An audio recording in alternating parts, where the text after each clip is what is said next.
तब नानक जी बोले, भाई ठीक है, आप तो बहुत ही अच्छे महापुरुष हो, पहुंचे हुए हो, अब मैं आपकी सारी वार्ता सुनूंगा। सूरी सृष्टि रचना सुनाई। सृष्टि रचना सुनकर कहने लगे, आंखें देखूं जो विश्वास हो महात्मा तेरी बात का। परमात्मा बोले, चल तेरे को सचखंड दिखाता हूं।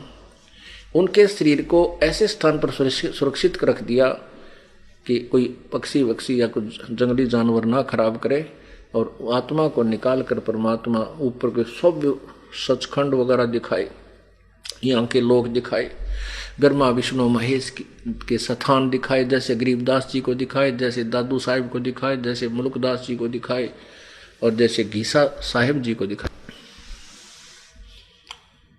तो जब परमात्मा जिंदा महात्मा के रूप में आगे आगे चल रहे हैं, नीचे से नानक जी जा रहे हैं, यानी उनका सूक्ष्म शरीर।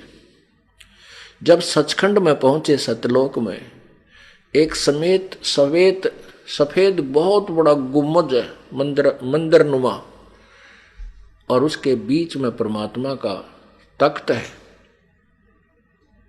उस पे तेजो में शरीर युक्त सत्य पुरुष विराजमान है, जिसके एक रोमकूप में करोड़ सूर्य मिला दे, करोड़ चंद्रमा, तो भी रोशनी सतपुरुष के रोमकूप की अधिक है। वो बैठे हैं, विराजमान हैं। और नीचे से जो जिंदा महात्मा उसके साथ गए थे, जिंदा गया था साथ में कबीर नानक जी के, तो महात्मा जिंदा जी के रूप में जो गए थे, उन्होंने एक चंवर उठाया जो वहां रखा था, भगवान के ऊपर जो तख्त पर बैठे थे उसके ऊपर ऐसे आदर से चंवर करने लगे। अब नानक जी ने सोचा कि रब तो ये है वो सतपुरुष जड़ा तख्त पे बैठा है, और ये जिंदा तो यहाँ का कोई नौकर होना, सेवक होगा, चाकर होगा। इतना सोच ही रहे थे, उसी समय जो तख्त पर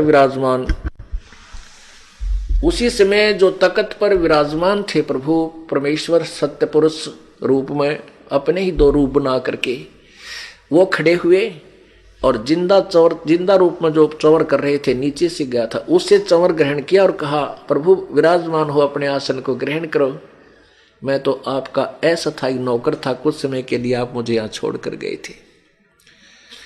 और वो चंवर करने लगा, वो तेजोमय शरीर युक्त। और कबीर जी के ऊपर जो जिंदा महात्मा भगवान ओवरऑल कंट्रोलर की सीट पर बैठ गया, कुल मालिक के तख्त पर, तो वो पहले बैठा था जो भगवान, वो जिंदा पर चंवर करने लगा। अब नानक जी सोच रहा है, वे कमाल की बात है, भगवान और इस साधु संत पर कैसे, और ये कैसे भगवान वाली सीट पर बैठ गया। इतना सोच ही रहा था, तभी वो तेजो में शरीर कबीर जी जिंदा वाले शरीर में समा गया, और वो चंवर अपने आप प्रभु की शक्ति से चल रहा है। उस समय नानक जी ने सोचा, भाई भगवान यही है, ये तो दो रोल डबल रोल में था। जब परमेश्वर ने कहा कि प्यारी आत्मा मैं तेरे लिए भटक रहा था, तेरी जैसी प्यारी आत्माओं को ढूंढ रहा हूं, ये काल का जाल है। इस सारे काल के जाल को समझकर उस समय तो नानक जी कति तड़फ गए। कहा, भगवान सचमुच हम तो गलत जगह फंस गए, हमें यहीं रख लो। परमात्मा बोले, ऐसे नहीं रखा जा सकता, आप अपनी सब इच्छा से गए थे, इच्छा रूपी खेलन आया था, सुख सागर नहीं पाया, सब इच्छा से तू वहां गया है, इसलिए तेरे को यहां प्राप्ति नहीं हो रही। अब वहां जा, काल का ऋण मुक्त हो, सतनाम तुझे मिलेगा, वो मैं दूंगा। जब तक तुझे सतनाम प्राप्त नहीं होगी, तेरी कमाई यहां ने योग्य नहीं बन पाएगी, और गुरु के बिना मोक्ष नहीं। मैं बनारस में, काशी में धानक का काम करता हूं, जुलाहे का, और रामानंद जी मेरे गुरु हैं, और वहां आ जाना।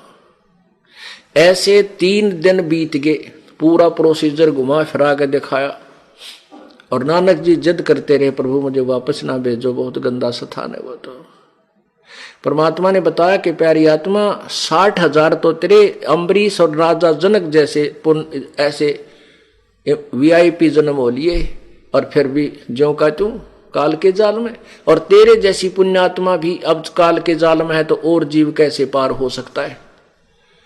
ये तो मेरी शरण में रहोगे तो पार होगे।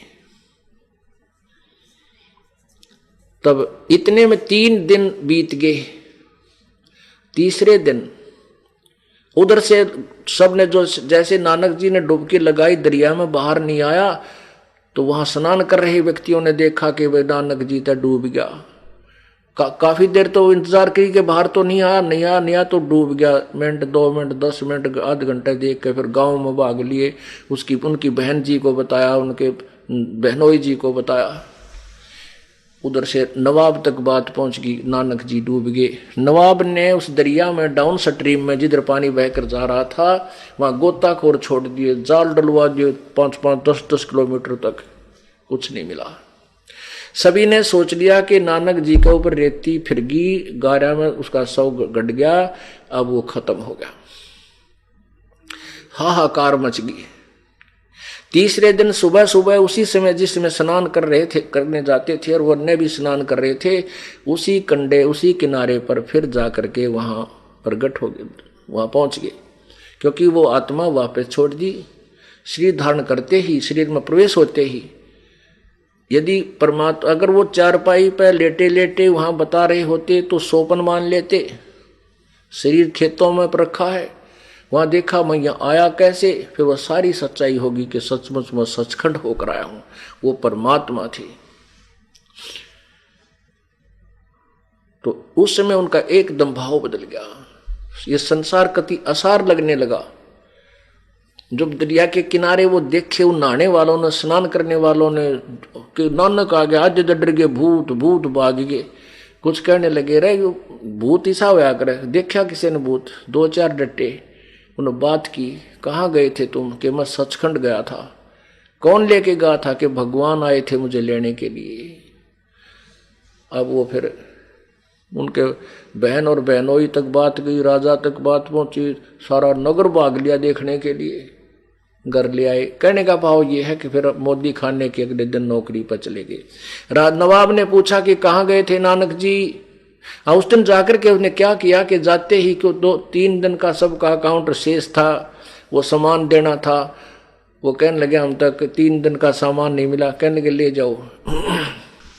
अब उनके सामान गिने 1 2 3 13 के आगे गिने को नहीं, 13 यानी सारा लुटा दिया 13 करके, सारा खजाना खाली करके।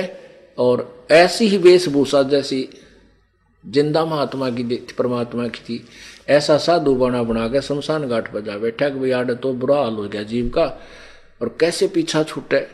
और भगवान बनारस में कैसे हो सकता है, यह बात जच्चे को नहीं, अग्धानक के रूप में। कहने का भाव ये है, ज्यादा लंबा ना करके, तो फिर उन्होंने क्या कहा कि वो सचखंड वो फिर पहुंचे। उन्होंने पहली उदासी का क्या अर्थ होता है कि संसार से मन हट गया, मन कति उदास हो गया। और पहली यात्रा उसने सोचा कि भाई इस प्रकार का ज्ञान यदि कहीं कोई बोल रहा होगा तो वहां वो संत अवश्य होगा। इसलिए रास्ते में जाते समय जहां भी कोई संत मिला उससे चर्चा की कि रामकृष्ण से ऊपर भी कोई भगवान है। सबके नहीं ऐसा कोई नहीं, तो पंजाबी जो है तो तेरी बुद्धि खराब हो गई है, उससे ऊपर कोई भगवान हो सकता है? जान गए कि ये भी नकली है। ऐसे चलते चलते बनारस पहुंच गए। चलिए बनारस में पता करूं, दानक के रूप में रहे हैं, दानक तो बहुत हो सकते हैं, वहां जो लाए तो बहुत होंगे। फिर उनके याद आया कि उन्होंने कहा कि रामानंद जी एक सुप्रसिद्ध महात्मा है, उनसे उपदेश लिया, दीक्षा लिए। तो नानक जी रामानंद जी के दरबार में आश्रम में गए। उस समय नानक जी श्री रामानंद जी को भी परमात्मा ने ऐसे ही अपना साक्षात्कार सतलोक में भी दिखाया था और बालक रूप में वहां नीचे भी था। रामानंद जी उसके बाद वही कहानी कथा सब न सुनाया करता।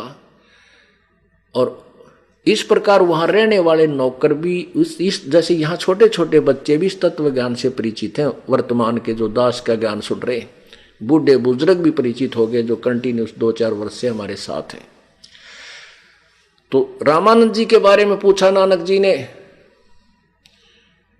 तो वहां सबने बता दिया कि वो महात्मा वहां रहते हैं आश्रम में। वहां जाकर के रामानंद जी को प्रणाम किया और उनसे पूछा कि यहाँ कोई कबीर नाम का आपका शिष्य है ना? आपका कोई शिष्य है जो यहाँ कबीर नाम है? और धानक का काम करता। परमात्मा ने बता दिया था कि मेरा ये नाम है, वहां पर मैं रहता हूं। अब रामानंद जी ने कहा कि वो मेरा शिष्य नहीं, वैसे तो गुरु है। और कबीर नानक साहब ने पूछा कि क्या राम कृष्ण से ऊपर भी कोई भगवान है? रामानंद जी ने कहा कि भाई इनसे ऊपर भगवान मैं भी ना मान्या करता, पर वो भगवान स्वयं ही आया हुआ है। उसी ने मुझे सचखंड दिखाया, सतलोक, और वहां ऊपर जब देखा तो पता चला है और सत्य है कि राम कृष्ण तो बहुत जो नीचे सतर के राम है, वो परमात्मा कोई और है। नानक जी का फिट बात होगी, बात बढ़ेगी। ये है अवश्य, यही ज्ञान चाहिए था मुझे। तो नानक रामानंद जी से कहा कि मुझे उस कबीर जी से मिला दो। रामानंद जी ने एक नौकर, छोटा सा मतलब एक सेवक था उनका नौकर, उसको भेज, यानी नौकर नहीं सेवक यानी भक्त, उसको कहा कि जाओ आज। हाँ, परमात्मा ने कह दिया था गुरु रामानंद जी से कि स्वामी जी कल आपका दास नहीं आएगा आश्रम में, क्योंकि मेरा जो कपड़ा बुनने का काम कई दिन का रह गया, प्रभु देर से आऊंगा, श्याम में दर्शन करूंगा आपके। वो पता था कि वो प्यासी आत्मा आएगी और तड़फ होगी, तो इस दानक के कुटिया में भी आओगी। तो वहां जब कहा कि रुक जाओ आप, रामानंद जी ने कहा कि आप ठहरो, श्याम ने यहीं आएंगे। अब कहाँ रुक जा था जिस पे परमात्मा की चाह है। वो कहने लगे मुझे उनके घर बता दो, मैं वहीं चला जाऊंगा। रामानंद जी ने एक सेवक से कहा, जा बेटा इस भगत को और परमात्मा से मिला दे, कबीर जी से। अब जब नानक जी उस भगत सेवक के साथ चले, उससे चर्चा करने लगे, क्या रामकृष्ण से उत्ते भी कोई रब है? वो भी जैसे हमारे बच्चे भी सृष्टि रचना से जो है ना ओतप्रोत हैं। वो कहने लगे रामकृष्ण तो एक विभाग के, एक विष्णु तो एक ब्रह्मांड में एक विभाग का सतोगुण का मंत्री है, और इनका पिता काल है, और इससे ऊपर परब्रह्म है, और वो पूर्ण ब्रह्म सतलोक पूर्ण परमात्मा का जो वो सबसे ऊपर का भगवान है, सर्वशक्तिमान है, वही तो काशी में आया हुआ है। ये वही भगवान है जहां आप जा रहे हो। ओए होए, तब नानक जी कहता है कि उत्तरा गजब, मैं तो इस परमात्मा कबीर जी के सेवकों की चरणों की धूल भी को ना, जो मेरा आज तक का ज्ञान था। परमात्मा पुणात्मा जिन भगवान चाहिए, एक के चोट से धारिया जिन मिलन दाचा। जब दाके परमात्मा जानबूझकर उस दिन ये लीला दिखाना चाहते थे, अपना कपड़ा बुन रहे हैं खड्डी में बैठ करके, और वही सकल जो सतलोक में जिंदा वाले रूप में गई थी और तख्त पे विराजमान हो गए थे, और तेजो में शरीर उन्हीं में समा गया था। वही स्वरूप, वह सूरत, वो मोहनी सूरत वहां बैठी और कपड़ा बुन रही है। और देख कर उस डबल रोल में उस मालिक को नानक जी ने क्या कहा, कहते हैं फाई सूरत मुल्क की वेश, ए ठगवाड़ा ठगी देश, खरा सियाणा बहुता बार, लोगो ये धानक रूप रहा करता।